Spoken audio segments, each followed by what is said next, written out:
In our society, we have a schizophrenic relationship with sexuality.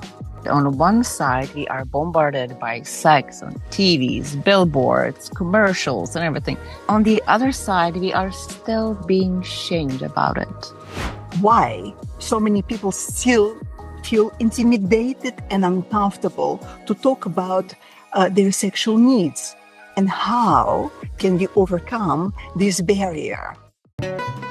Welcome to the show, where we discuss time-tested and science-supported tools for better health, long life, and pleasures. All healthy individuals are born with everything necessary to procreate, which Mother Nature rewards with irresistible feelings of sensual pleasure that makes us feel satisfied, happy, and healthy. However, while we enjoy it and want more of it, it is not customary to talk about sexual hunger as freely as of the hunger for food.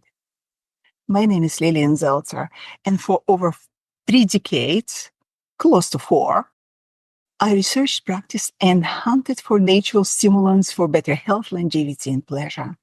In the process, I discovered many time-tested and science-supported effective natural stimulants and met numerous wonderful experts who together with me share their knowledge in this show with those who want it. Because as Hippocrates said in the 4th century BC, if you are not your own doctor, you're a fool. Our expert guest today is Clara Wilder, a sexual educator with years of experience in helping people to liberate themselves from sexual taboos and discover mental and physical sensual pleasure at any age. Welcome to the show, Clara. Thank you. I'm glad to be here. Well, can you tell us what made you choose this profession? It's unusual, and why it's important to educate people about sex. Actually, the reason why I came on this path was to heal myself. From years and years of programming how love should be, how sex should be, what's really important.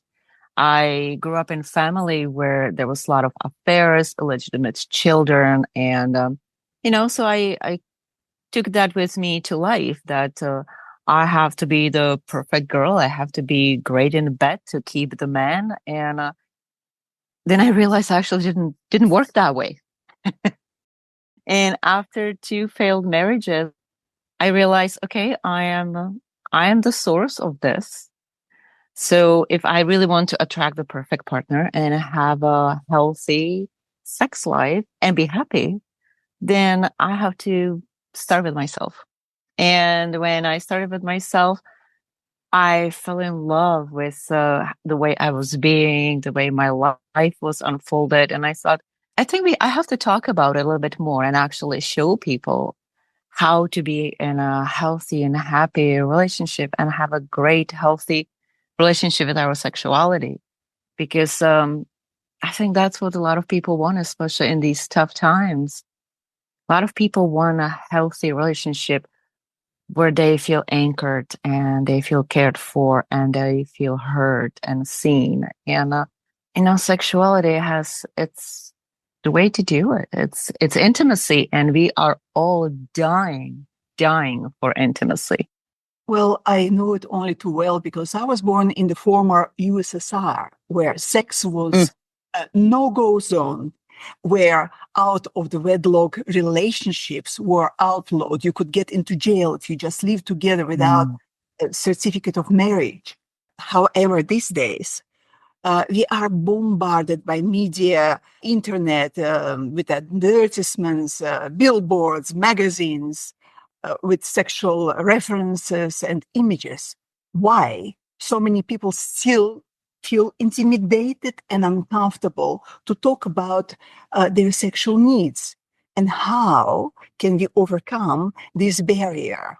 There is an amazing thing that Deepak Chopra said in one of his books. And Deepak Chopra, is such a spiritual person that a lot of people take him very, very seriously. So when I was reading it, I thought, oh my gosh, thank you. Thank you. You said that. And for me, paraphrasing is that in our society, we have a schizophrenic relationship with sexuality. Just like we've said, on one side, we are bombarded by sex on TVs, billboards, commercials, and everything, because sexuality sells and they show us and tell us how to be and how to do it. And we should do it. And if you don't do it, there is something wrong with you. And on the other side, we are still being shamed about it. There is still all the programming we got from our society, whether it's from religious standpoint, whether it's from schools and parents. I think that's why we really have this schizophrenic relationship, and we really don't know which way is up and which way is down. And I personally believe that shame, the deepest shame, is about our sexuality. Because either we are too much, we are too little, we have what we perceive to be wrong needs and wants and desires because they're not the way they should be.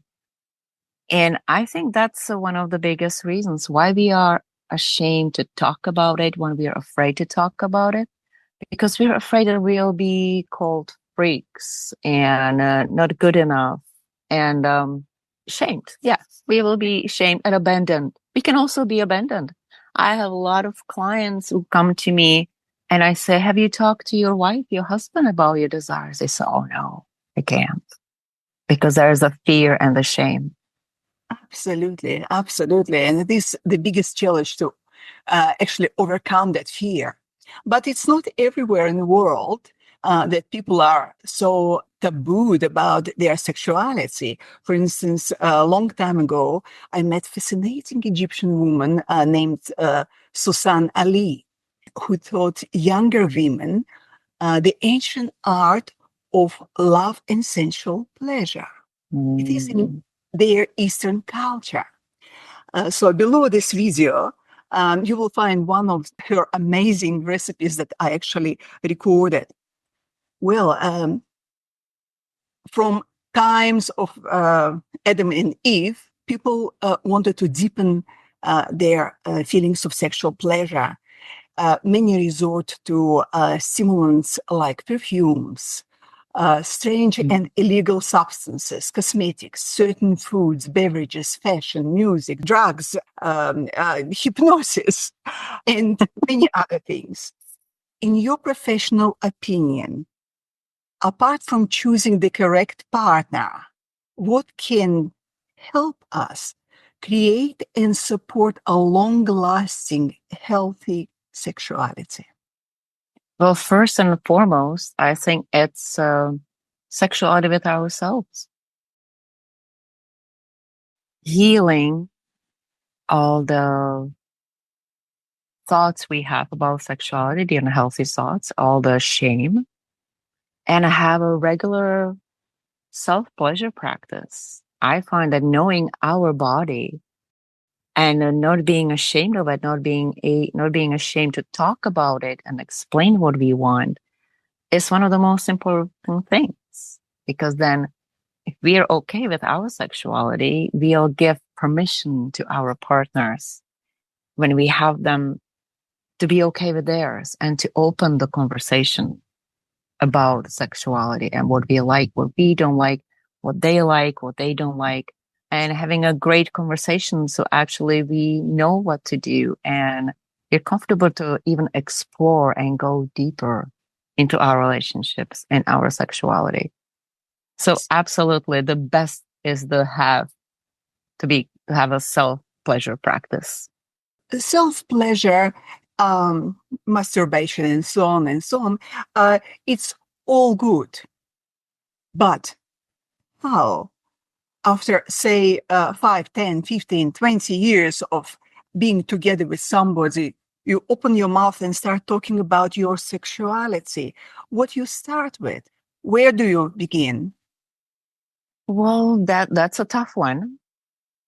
It really depends how the relationship is and where you are. But I always think that it's great to set the time, make a date and say, honey, I would like to talk to you about something that's very important to me.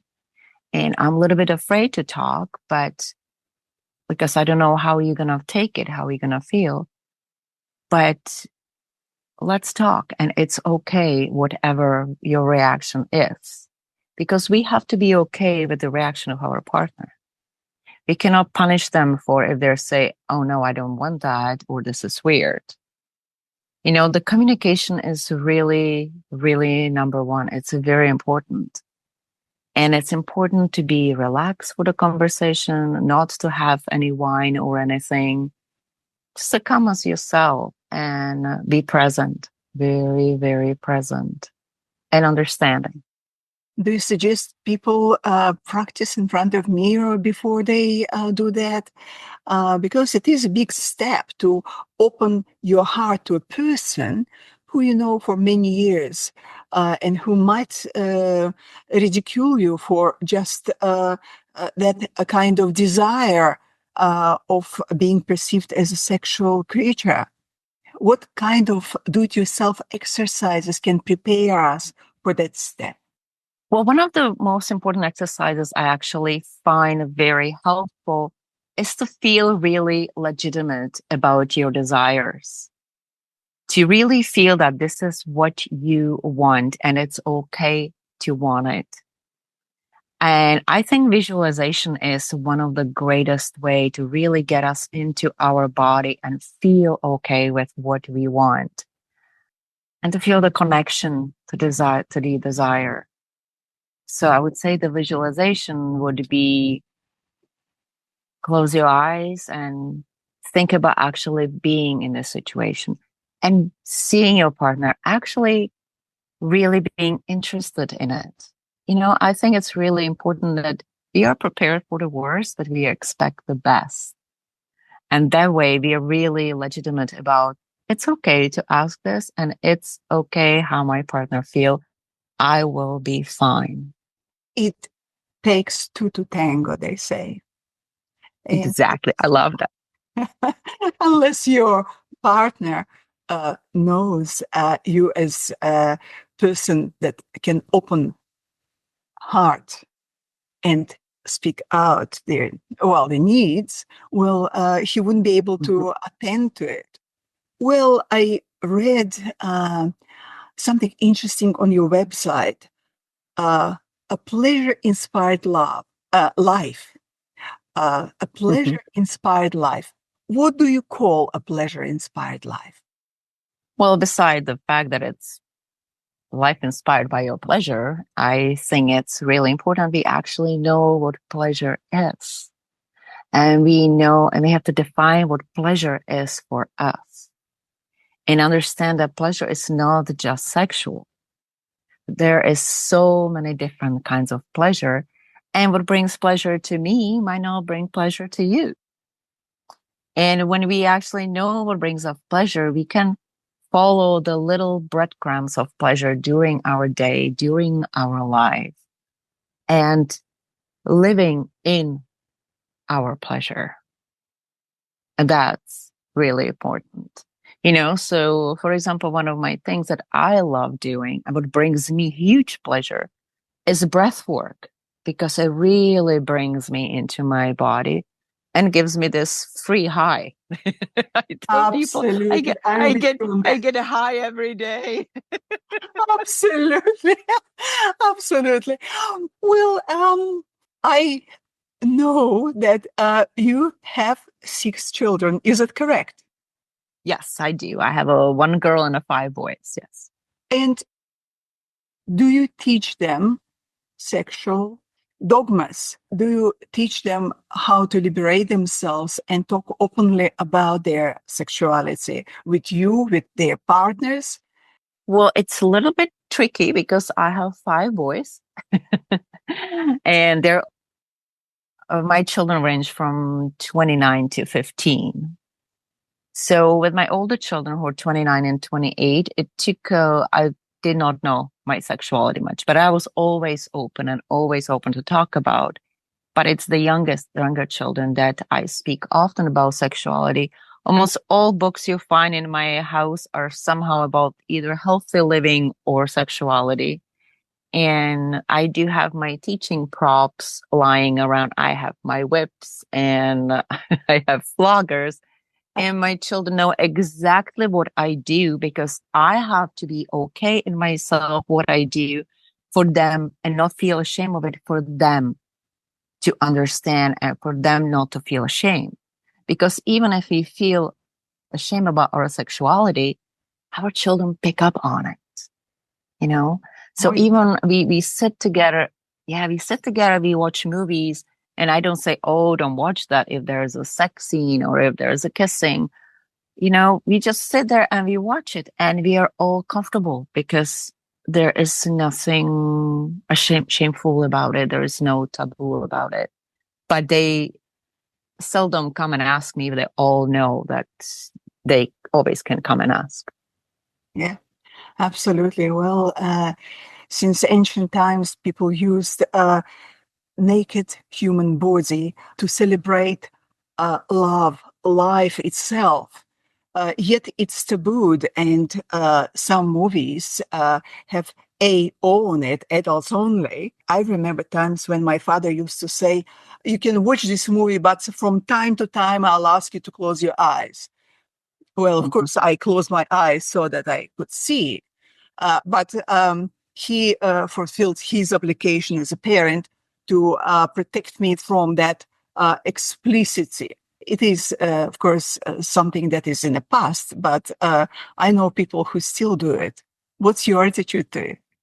Well, there's an age appropriateness, right? So I would not let my 5 or 6 year old, 7-year-old really watch anything very explicit.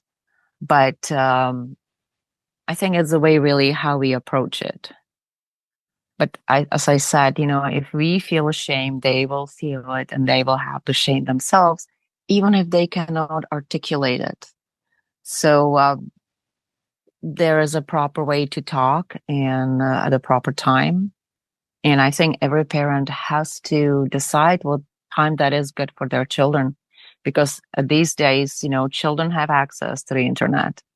And unfortunately, when it comes to even movies, not just porn, we are all being bombarded by really explicit content and shocking content because we are so numb to real sexuality and sensuality that we only sometimes react to something very explicit or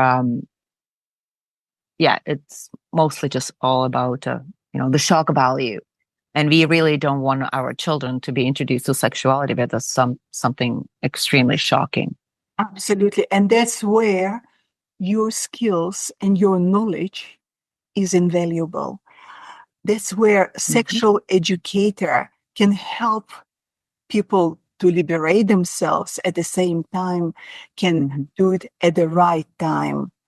So if you're an adult and you would like to liberate yourself from the sexual dogmas and experience more pleasure, consider contacting your local sex educator or Clara. Her contact details are listed below this video. On this point, I would like to thank you, Clara, on behalf of our viewers and myself for your time and the valuable information and the fun we had today. If you enjoyed this episode, please subscribe to our YouTube channel so you won't miss any of the new episodes. If you have questions, comments, or suggestions, please put them below the video. I do read them. If you are looking for a good, reliable source of specific ingredients, experts, services, or products, click on the resources link under this video. To health, long life, and pleasures.